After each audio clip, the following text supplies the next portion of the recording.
And good morning, here we are back here Monday morning. Disability guy Roy Rickstrew, the disability guru, is here with me today. We're going to talk about how to make sure you get your diagnosis correct right after this.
I want to be your disability rep.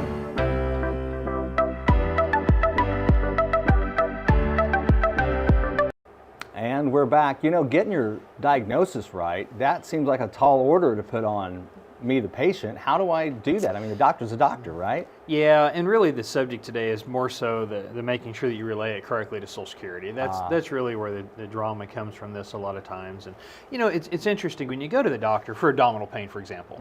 You know, the doctor will come in at some point in time and he says, look, we're going to rule out your gallbladder. We want to take a look at your appendix. We want to make sure you don't have a bowel obstruction. Right? I mean, those are just kind of the course of care, and they rule those things out. They come to a conclusion in the end.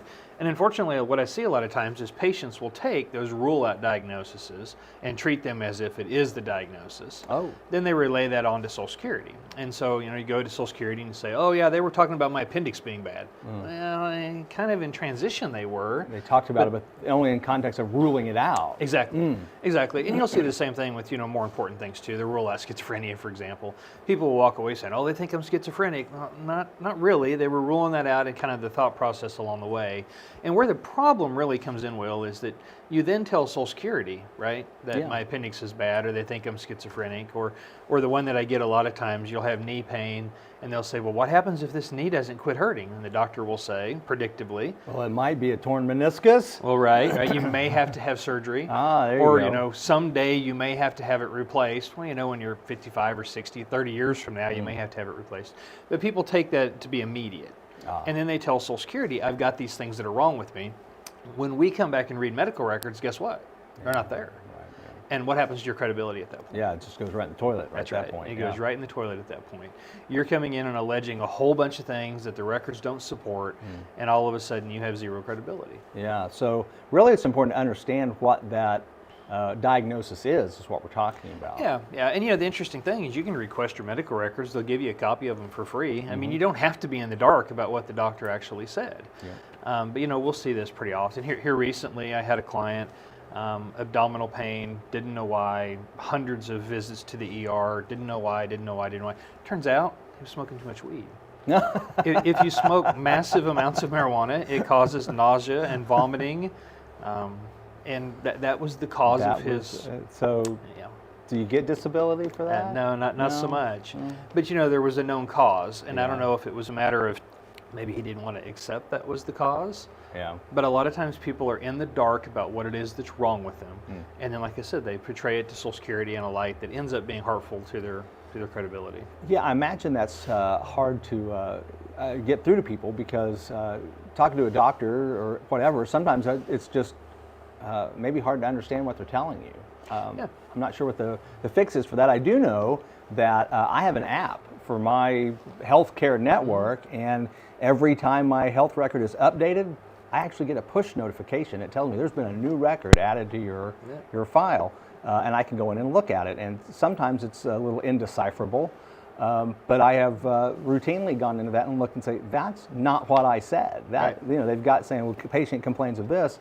That's not exactly what I told them. And sometimes it's persistent too, so that's difficult. Yeah, it happens all the time. I think we talked about that one time before. The HIPAA provisions actually allow you to put in a rebuttal, if you will, to the doctor.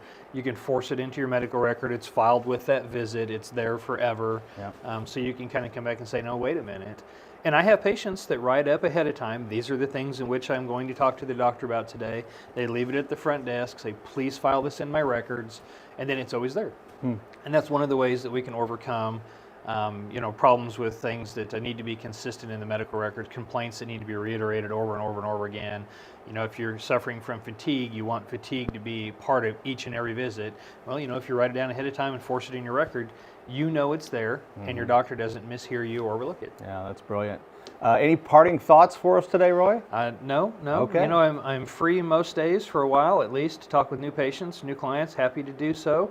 You can give us a ring here at the 417-812-6698. That rings straight to my desk, and I'll be back in the office here in just a few minutes. All right. Well, we'll look forward to seeing you again next week, Roy. Thanks for joining us. Have a great week.